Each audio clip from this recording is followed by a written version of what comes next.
Ahora sí, bien, ahora sí estamos guardando la sesión. Les decía, la práctica que está vigente y está fechada la entrega para el 27 de abril, o sea, tienen una semana, es la práctica 3 referida a métodos energéticos, ¿de acuerdo? Eh, Acá tienen las instrucciones, son 5 problemas y estas son las estructuras que hay que analizar, entre cerchas, vigas y pórticos, ¿de acuerdo? Esta es la última práctica referida a sistemas isostáticos. A partir de la siguiente ya entramos de lleno en lo que son los sistemas hiperestáticos.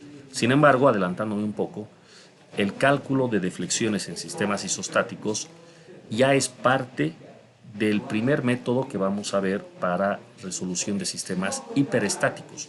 Como ya se verá en el siguiente tema, el problema hiperestático se descompone en una suma de problemas isostáticos, en cada uno de los cuales se tiene que calcular una deflexión. Así es que esto que estamos viendo ya es parte, ciertamente, del método de fuerzas que vamos a ver en el siguiente capítulo y con el cual estaríamos completando el primer parcial, todo el temario del primer parcial de este curso, o sea, la primera mitad de este curso. ¿Ya? Esa es la situación en la que estamos. Por favor, terminen de preparar estos ejercicios y ya saben, el mismo día de la presentación del trabajo hacemos una pequeña evaluación para validar la calificación. ¿De acuerdo?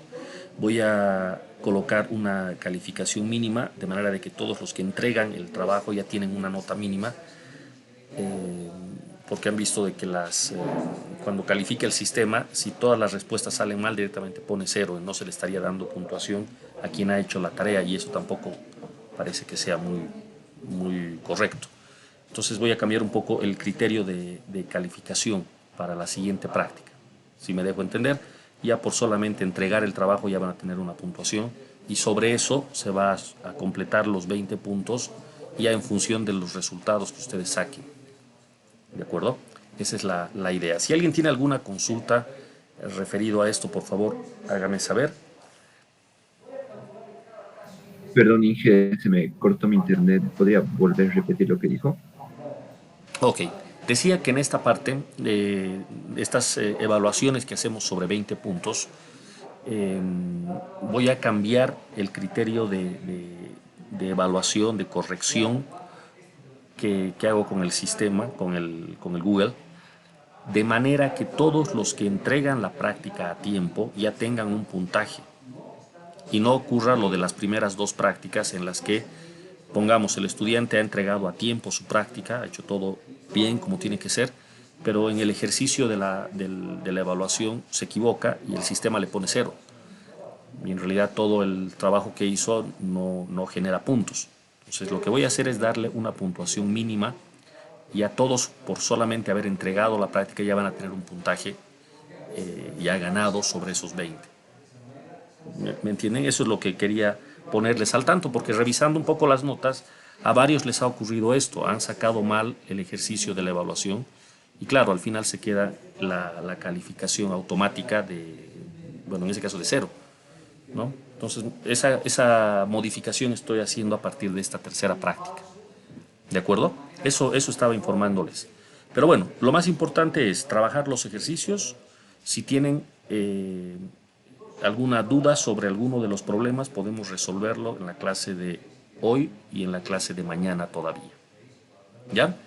Eso es, este viernes probablemente por temas de defensas de tesis, probablemente yo no me pueda conectar a la clase, les voy a confirmar.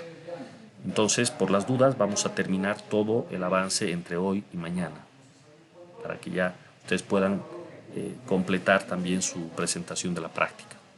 ¿Ya? Eso es, jóvenes. Si hay algo más que aclarar de este tipo de temas, antes de que yo empiece a avanzar, por favor avísenme.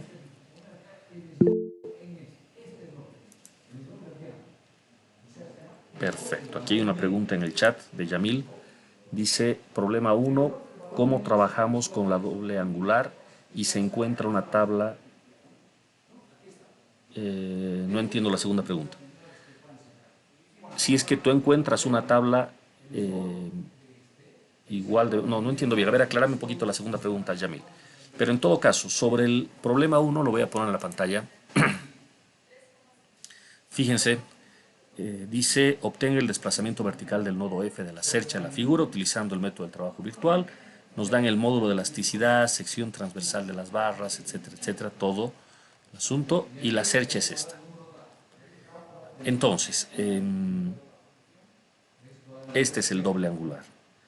Ya, lo que tienen que hacer es aplicar el método de la manera habitual. Trabajo virtual significa resolver la cercha para las cargas reales, así como se está viendo en la figura, y luego para la cercha con la carga virtual unitaria, ¿verdad?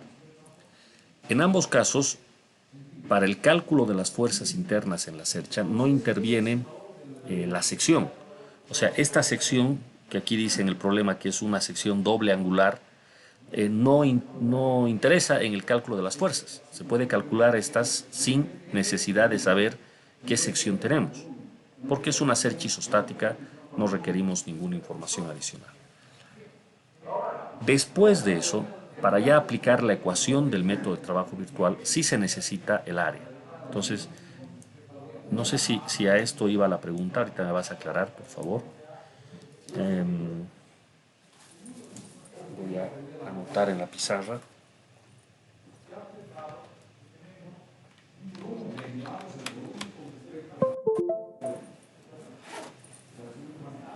A ver, un segundito, les voy a compartir la pantalla de otra manera.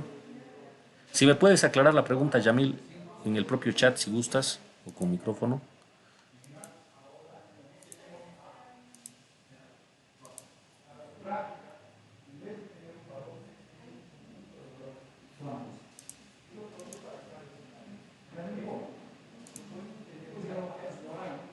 A ver, la situación sería así, ¿verdad? Nosotros tenemos una ecuación, que es esta, una sumatoria n por L sobre AE. Para el cálculo de las fuerzas internas no se necesita conocer el área, o sea, da igual si la sección es un doble angular o no. Estas dos se obtienen simplemente de isostáticas, ¿no? De que ya las fuerzas internas. Recién para el cálculo del desplazamiento se necesita el área, y el área lo van a calcular a partir de, vamos a ver, en esta tabla nos están dando la sección que dice que es de doble angular, esta. Entonces, claro, ¿qué van a obtener de acá? El área. El área. Dice sección doble angular utilizada en las barras de la cuerda superior y cuerda inferior, con B igual 75 y EA 5 milímetros. Para las barras interiores se utiliza sección transversal rectangular de 5 por 60 milímetros. Entonces, en este problema hay dos tipos de secciones. Hay una sección rectangular para los elementos diagonales de 5 por 60, en tanto que el doble angular que se usa en las cuerdas, en la cuerda superior y en la cuerda inferior, es con esta barra de sección B y de espesor 5 milímetros. Esa es la situación. Entonces no sé si está entendiéndose, si todo el mundo me entiende lo que hay que hacer. Acá lo que tienen ustedes que considerar es que la cuerda superior, o sea, todo esto, y la cuerda inferior, o sea, todo esto, tienen sección doble angular. O sea, viene así, doble angular. Mientras que el resto de los elementos tienen esta sección cuadrada o rectangular, directamente. ¿Ya? Esa es la idea. A ver si se está entendiendo o quien hizo la pregunta me puede aclarar cuál era la consulta en realidad.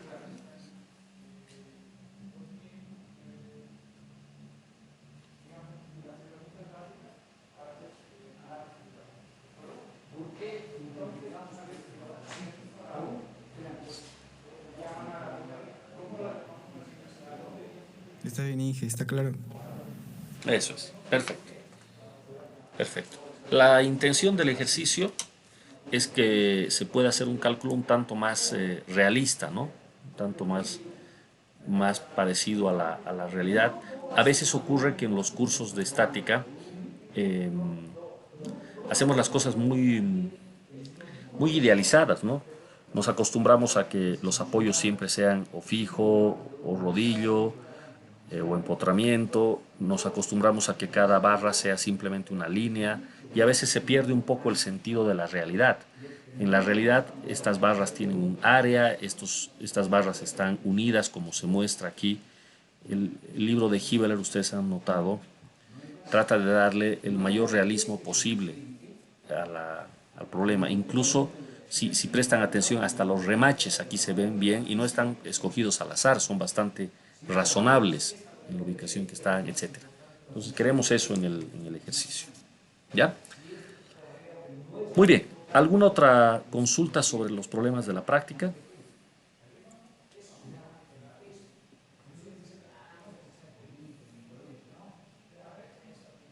Eso es. Bueno, entonces yo voy a pasar ahora a mostrar algún ejemplo de lo que es Castigliano, que nos habíamos quedado ahí.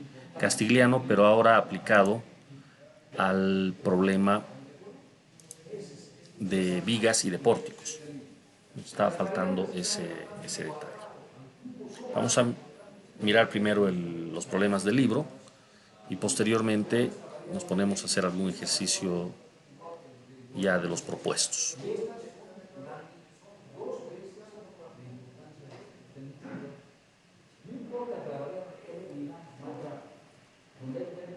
Aguárdenme un momento, por favor, entre tanto esto carga. Voy a detener también la grabación. Aquí en el chat Yamil aclara el tema del área. A ver, voy a regresar a aclarar esto más antes de que continuemos.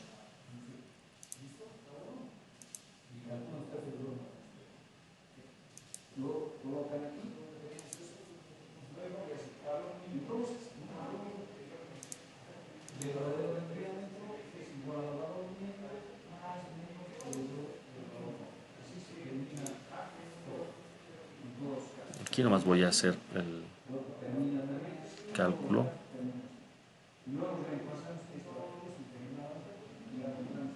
¿Cómo van a aplicar la tabla? Hay una tabla. A ver, todavía no le presten atención a lo que está aquí atrás en el libro. Es el ejercicio que vamos a hacer a continuación. Pero ha quedado todavía la pregunta de su compañero en el chat sobre la práctica. En la práctica, ¿cómo van a calcular el área?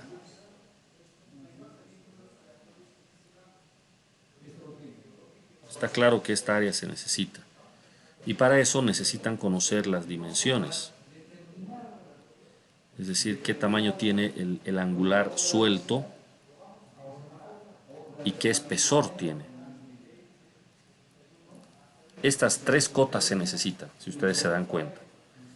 ¿Qué tamaño tiene el angular en la horizontal? ¿Qué tamaño tiene en la vertical? ¿Y qué espesor tiene? Entonces, lo que yo les he indicado es que busquen en la tabla. Les he dado un dato de manera de que ustedes pueden buscar esto en la tabla. ¿De acuerdo? A ver, voy a salir de acá y regresar a nuestra... Un ratito.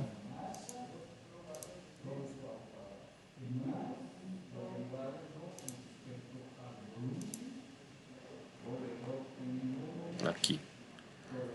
El problema dice...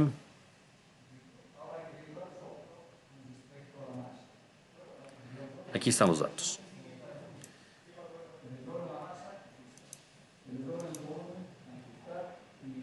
B vale 75 y el espesor vale 5 milímetros. Y la sección transversal de las barras interiores es rectangular de 5 por 60. Entonces, en la rectangular no hay donde equivocarse con el área, es base por altura y se acabó. Pero en el angular, B vale 75 y EA vale 5. ¿Dónde está esto? Pues acá. Fíjense que en esta tabla nos están diciendo ¿qué dimensiones tiene? A ver, B vale 25. ¿Qué cosa es B? Es el largo. Este angular tiene el mismo tamaño en la horizontal y en la vertical. Entonces lo que nosotros tenemos es, aquí me voy a anotar, a ver cuánto dice el problema, 75. Entonces esto significa que ya nos están dando las dimensiones. Todo esto es 75 milímetros, esto es 75 milímetros. Con esto ya puedo calcular el área, porque de paso me han dado el espesor. El espesor vale 5. Ya puedo sacar el área del angular de la izquierda, pero el de la derecha es idéntico, son gemelos. Entonces simplemente tengo que multiplicar por 2 y tengo el área total. El dato lo teníamos aquí en la tabla. Entonces este B y este EA lo estamos refiriendo a esta tabla. Entonces en una pregunta, por ejemplo, este mismo ejercicio ponemos en la evaluación y simplemente yo les digo ahora tomemos otro tamaño de angular, por ejemplo 60 y un espesor de, aquí miren, el largo B, 5,42 y el espesor EA. Y tendríamos 60 para el largo y 6 en el caso del espesor. Y ya está. Esta tabla lo que trae aquí adentro es la información del peso por metro lineal, pero no lo usamos para nada. Al peso no lo usamos para nada. Tal vez eso es lo que ha generado un poco de confusión acá. El único dato que nosotros necesitamos es la geometría. En el ejercicio decía 75 y 5. Listo, nada más. Claro, si uno quisiera calcular además el peso por metro lineal, tendría que leer este dato. 5,71 que está en, vamos a ver, kilogramos sobre metro. Pero no me sirve para nada en este problema, porque no estamos considerando el peso propio. ¿De acuerdo? Eso no va a ser. ¿Ya? Ok. Bueno, entonces dejo definitivamente este ejercicio.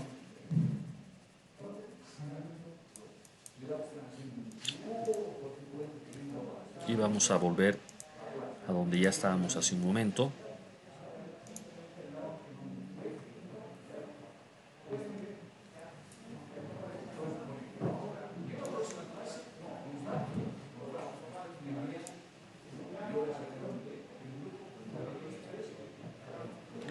Vamos a ver qué es lo que ocurre con el método energético de Castigliano.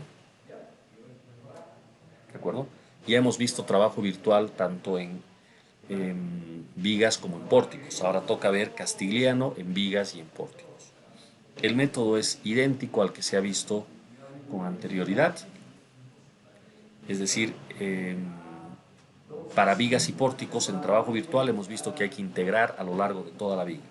Acá hay que integrar a lo largo de toda la viga también o de todo el pórtico. Estamos por aquí cerca.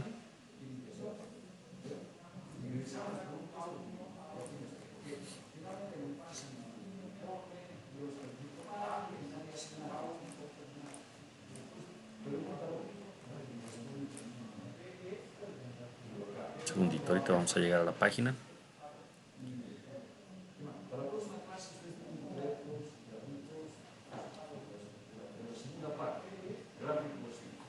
Aquí está.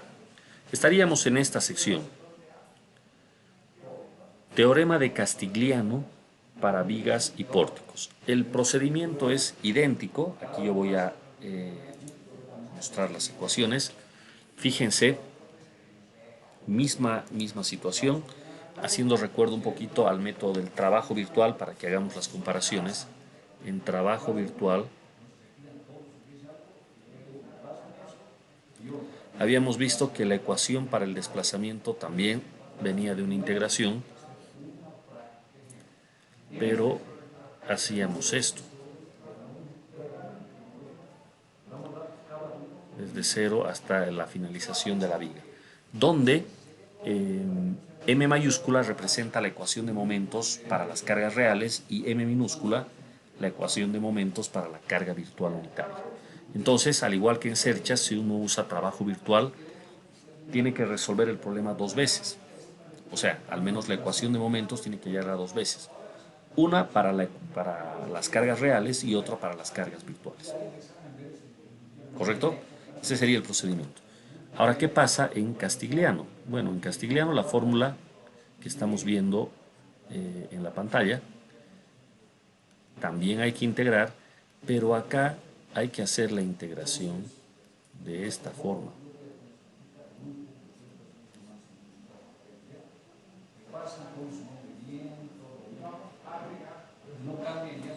Hay un término extraño que es derivada de m respecto de p, donde p, ¿qué cosa es?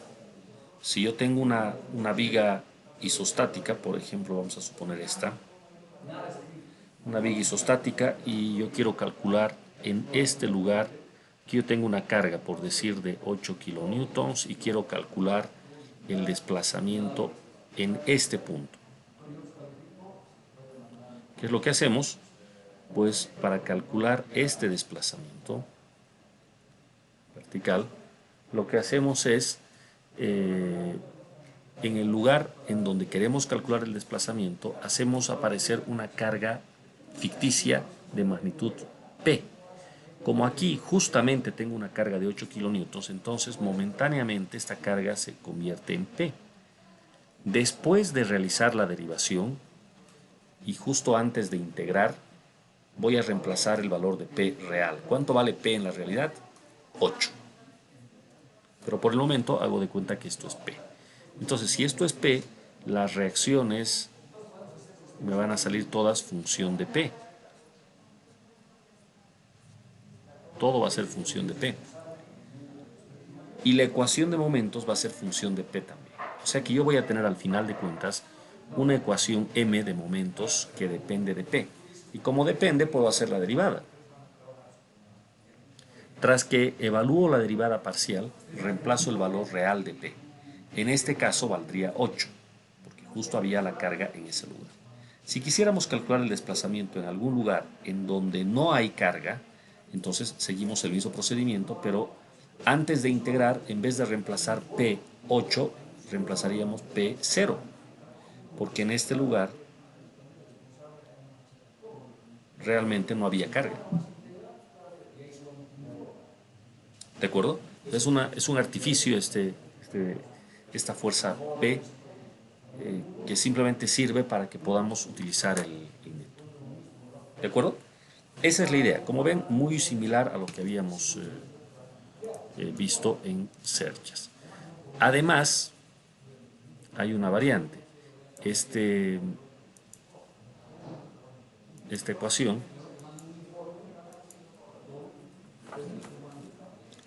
tiene una variante, se puede calcular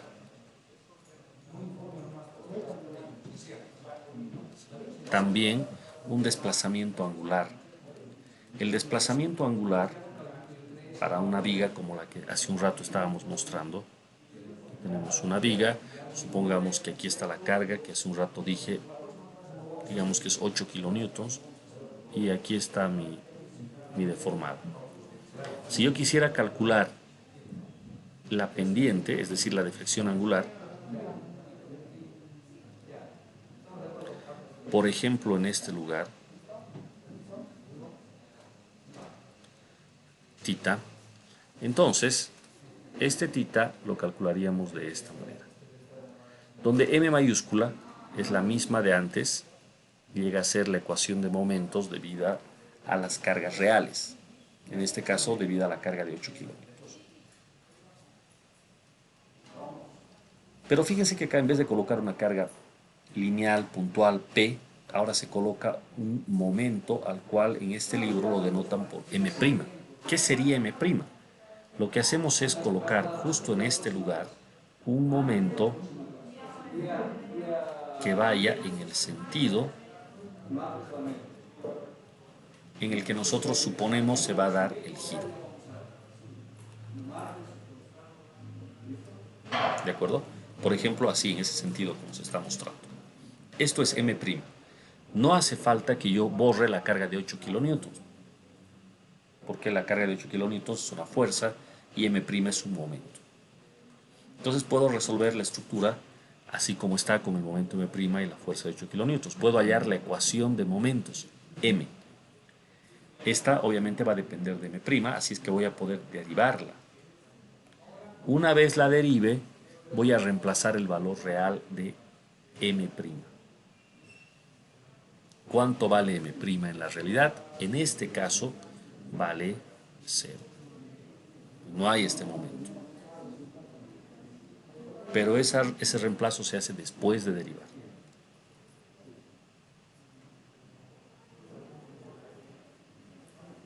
Procedemos a la integración y pues obtenemos de esta manera los desplazamientos, tanto el lineal como el angular. ¿De acuerdo? Eso es lo que nos indica acá el texto y esa es toda la teoría. ¿De acuerdo? No es necesario que profundicemos en el origen del teorema de Castigliano, eso ya ustedes podrán ver en el tema o en la materia de mecánica del medio continuo.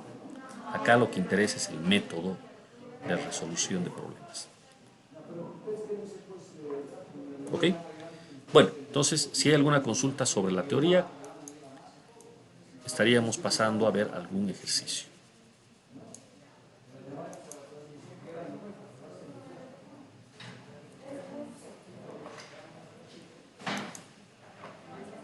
Aquí una remarca que no está de más. EI se toma generalmente como constante. El módulo de elasticidad no cambia. La inercia generalmente no cambia. Pero pueden haber ejercicios o situaciones reales en las que ocurre lo siguiente. Si yo pienso en una viga, por ejemplo, que está empotrada y libre, y la dibujo a la viga así como una línea, bueno, pierdo la noción de espacial, ¿no? Cómo es esta viga en la vida real. Pero si tomo en cuenta sus dimensiones, la viga podría ser algo así. Esto significa inercia constante porque la sección no varía. Pero también podría ser una viga que de alguna manera tenga más sección en el arranque y menos al final. Esto significa inercia variable. Claro, repito, si analizamos el problema como un problema de estática común y corriente, lo habitual es que las barras sean denotadas así, es una línea. Pero en el mundo real no es una línea, este es un sólido que tiene una geometría, una sección. Puede tener inercia constante, puede tener inercia variable. El problema de la inercia variable es que esta que está aquí adentro de la integral no puede salir. Tiene que ser integrada porque la inercia varía a lo largo de X.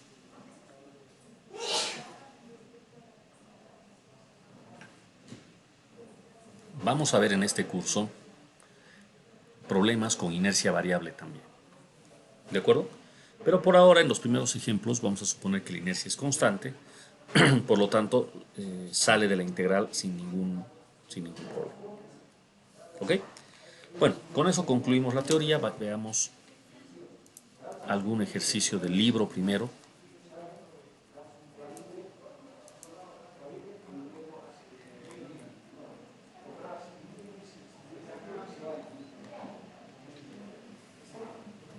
Pues esta viga que ya la hemos resuelto en la clase anterior para el caso del trabajo virtual.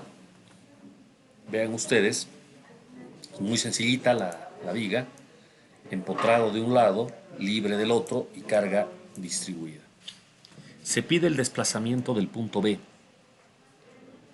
para un módulo de 200 gigapascales, una inercia que aquí se está dando en milímetros a la cuarta.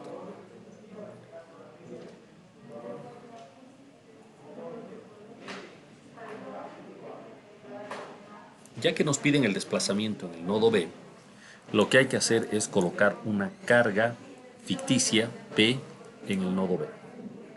Aquí está claro que el desplazamiento va a ser hacia abajo, así es que coloco la fuerza P hacia abajo también. ¿Ok? ¿Y qué es lo que hay que hacer? Bueno, resolver la viga en estas condiciones, con la carga uniforme y con la carga puntual juntas. O sea, cargas reales más carga ficticia juntas. ¿Ok? Y para esto se halla la ecuación de los momentos, para este caso. Veamos el detalle. En este ejercicio, como ya habíamos hecho notar antes, no hace falta empezar desde el extremo donde está el apoyo, sino más bien del otro extremo, de derecha a izquierda. Aquí estamos haciendo un corte a una distancia X.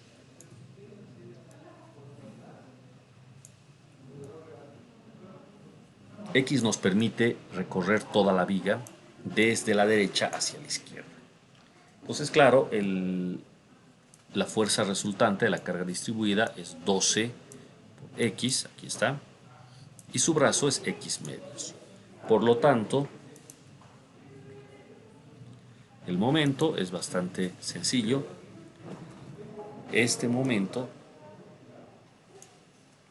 tenemos que sumarlo a el momento de la fuerza de 12X, 12X por su brazo que es X medios, y P, no olvidarse de P por su brazo que es X. Acá los signos se explican porque las dos fuerzas apuntan en el mismo sentido que el momento, por lo tanto el momento es la suma de estos dos momentos pero con signo negativo. Y aquí se ve eso, la suma de los dos pero con signo negativo. Esto es el momento. Entonces, como nos damos cuenta, el momento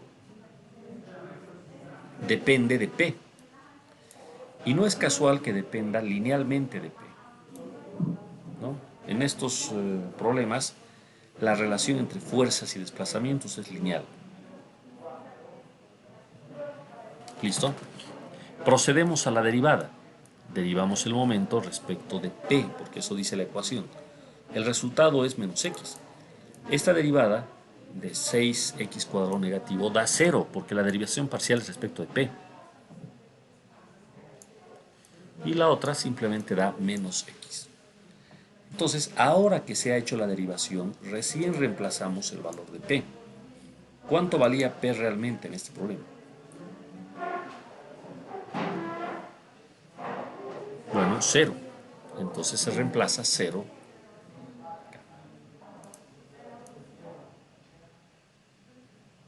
¿De acuerdo? Ya está reemplazado el valor de P y ya se ha procedido a las derivaciones, entonces reemplazamos en la ecuación general. Esta es la ecuación general.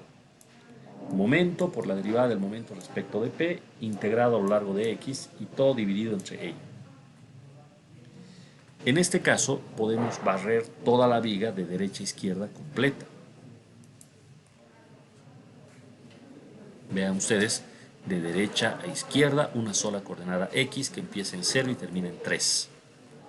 Eso es lo que se está poniendo aquí, desde 0 hasta 3.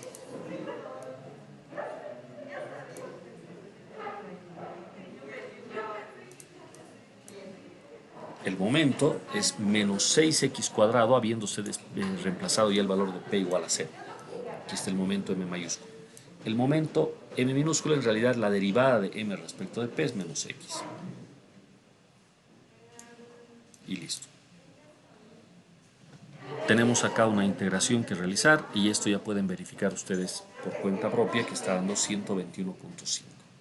La división entre E y entre I, teniendo en cuenta el tema unidades, todo está en newtons y en metros. Entonces el resultado final es este y en milímetros también, ¿no? Si es que comparamos este procedimiento con el del trabajo virtual, el momento en el que reemplazamos todo acá, estamos obteniendo la misma ecuación. O sea, en cuanto llegamos a esta parte, la ecuación es la misma en trabajo virtual o en castellano. Este artificio de la fuerza P y la derivada simplemente es para llegar a la misma integral. Y obviamente el resultado de ahí en más es el mismo. ¿De acuerdo? Tienen en el libro más problemas resueltos para ejercitarse, pero con esto la idea ya debería estar clara. ¿Ya? A ver si hay alguna pregunta, por favor, de la teoría o de este ejercicio muy básico.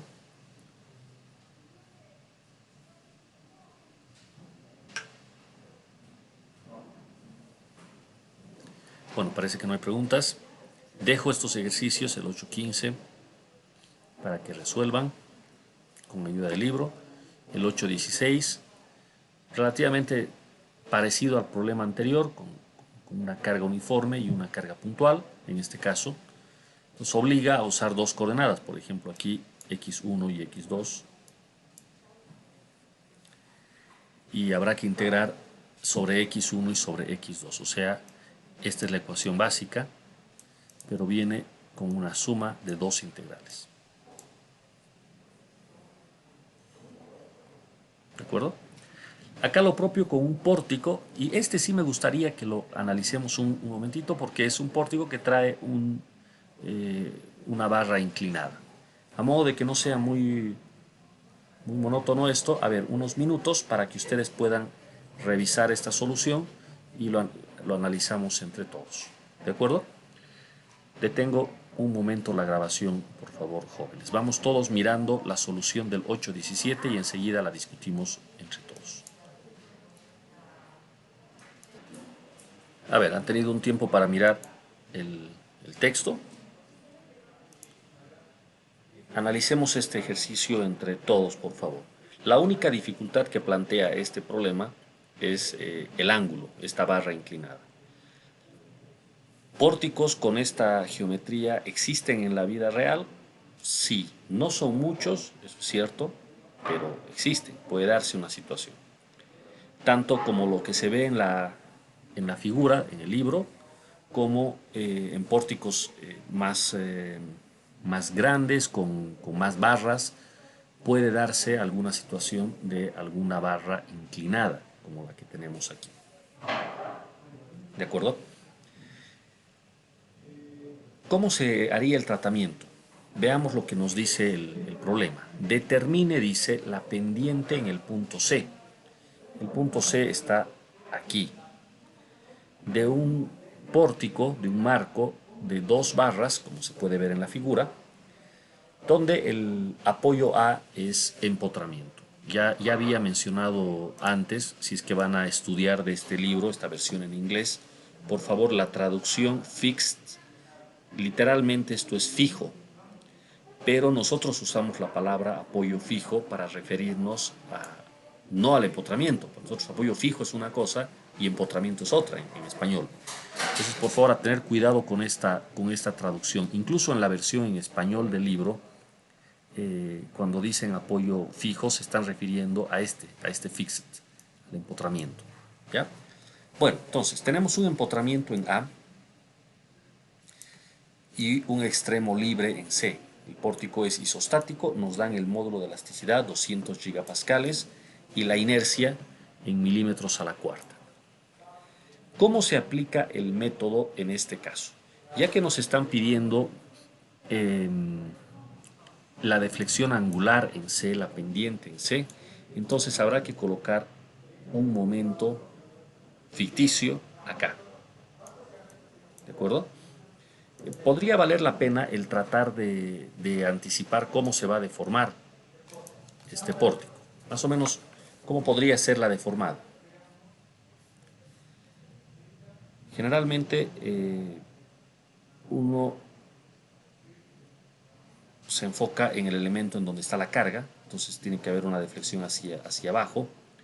Obliga a que, visto desde la vertical, este elemento pues se deforme más o menos así, exagerando un poco.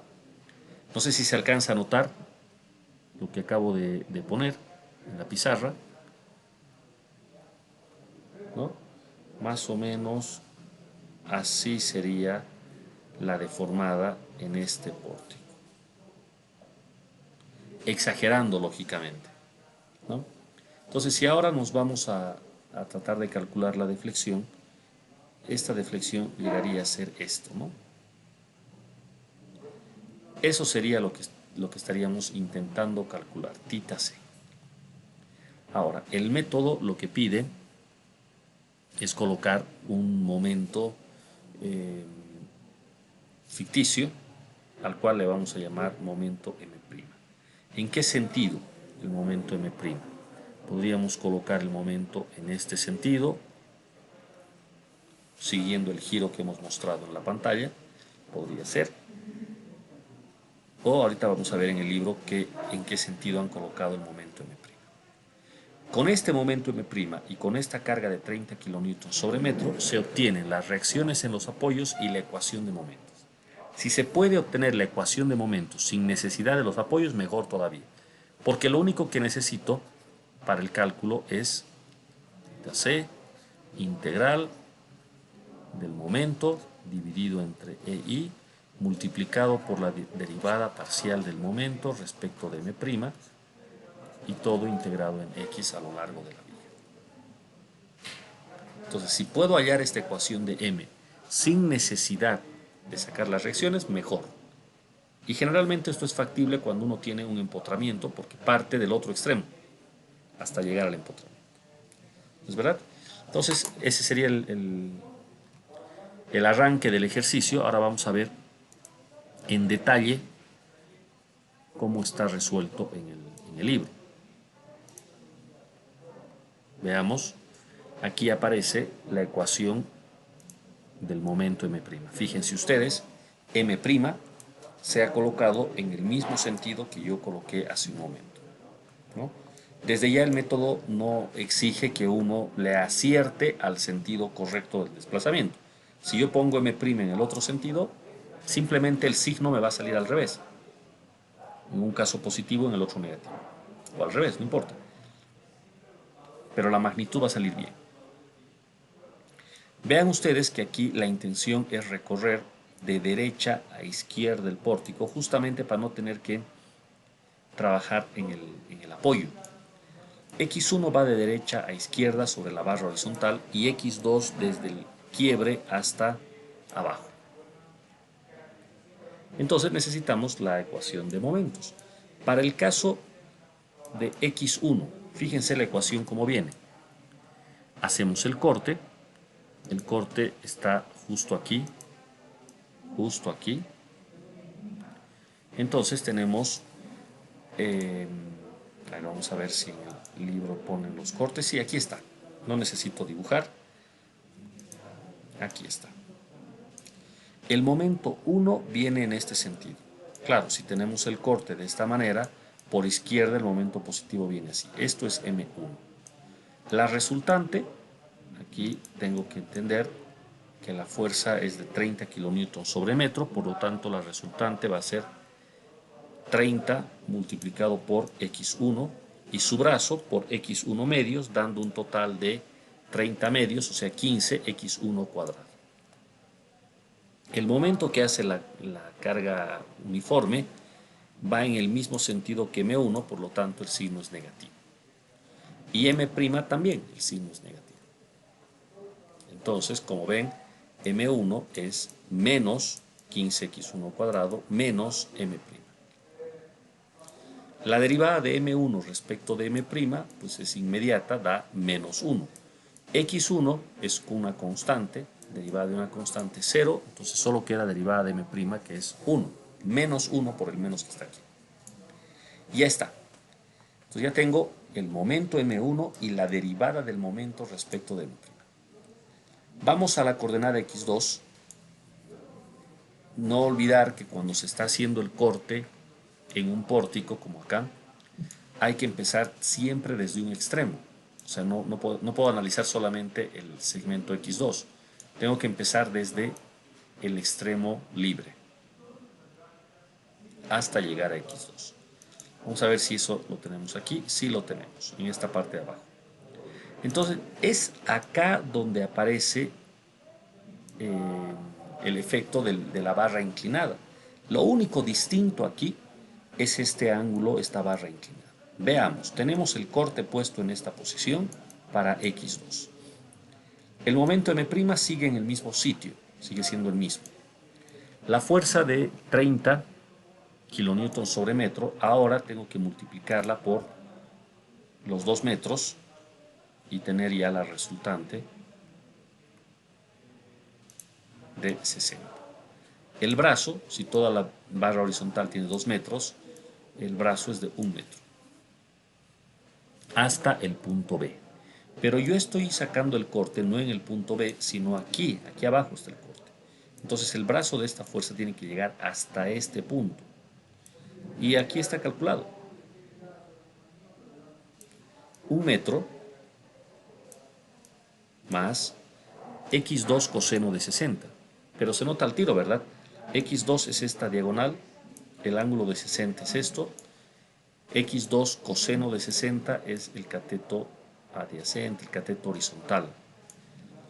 Justo lo que necesitamos. Entonces,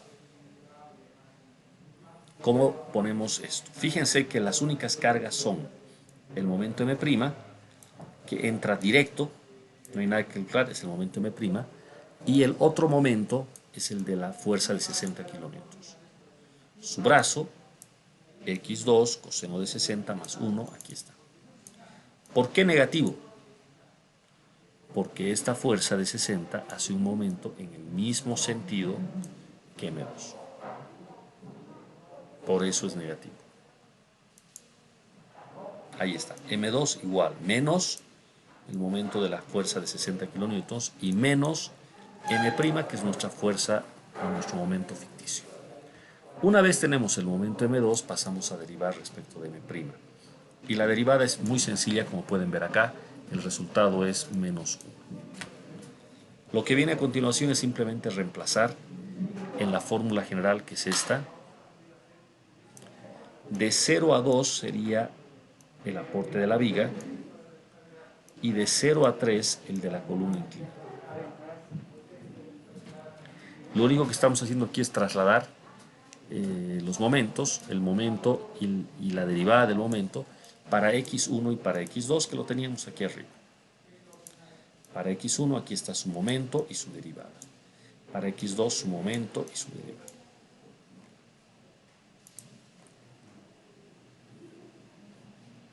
Lo que viene es simplemente operar, reemplazar y operar, es decir, integrar. El resultado ya no lo vamos a ver aquí en línea. Ustedes, a modo de practicar, pueden verificar estas dos integrales. El resultado tiene que dar 40 para la de la izquierda y 315 para la de la derecha, dando un total de 355 sobre EI. El sobre EI se reemplaza por sus datos. Nos han dicho en este problema que el módulo es 200 gigapascales y que la inercia vale tanto.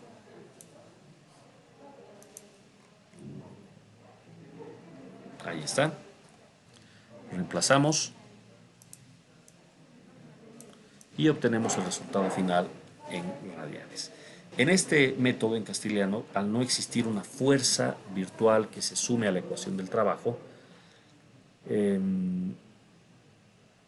no hay necesidad de hacer esa corrección de la carga unitaria. En el trabajo virtual la deflexión delta viene multiplicada por 1, que es la fuerza unitaria. Y ese 1 compatibiliza unidades. Aquí no, todo ya sale bien. Como podrán notar, acá tenemos metros a la cuarta. Con estos metros al cuadrado me va a quedar metro al cuadrado. Y metro al cuadrado con metro al cuadrado se cancela, newton con newton se cancela y queda todo en radianes. ¿De acuerdo? Esa es la idea y básicamente con esto el ejercicio terminado. Y fíjense, tal como había hecho notar yo cuando decía, a ver, que vaya el momento M' en este sentido. Bueno, era de esperar que sea así. Recuerden la deformada que yo dibujé hace un momento. Es justo para este sentido. ¿Sí? Entonces no es de extrañar que el momento o que el desplazamiento haya dado positivo.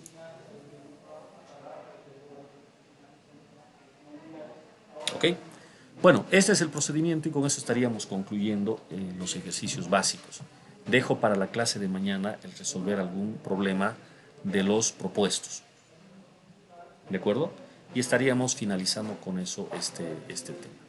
Vamos a seguir hablando de Castigliano y trabajo virtual en el siguiente tema, porque como dije al empezar la clase de hoy, el método de fuerzas para sistemas hiperestáticos simplemente se basa en seguir utilizando estos dos métodos energéticos para calcular deflexiones. Así es que como parte de los ejercicios de hiperestáticas vamos a seguir ejercitándonos en el uso de Castigliano y de trabajo virtual. Así es que por ahora es suficiente con lo que estamos viendo. ¿Ya? Con esto concluyo la exposición del día de hoy. Si alguien quiere hacer alguna observación o pregunta, por favor.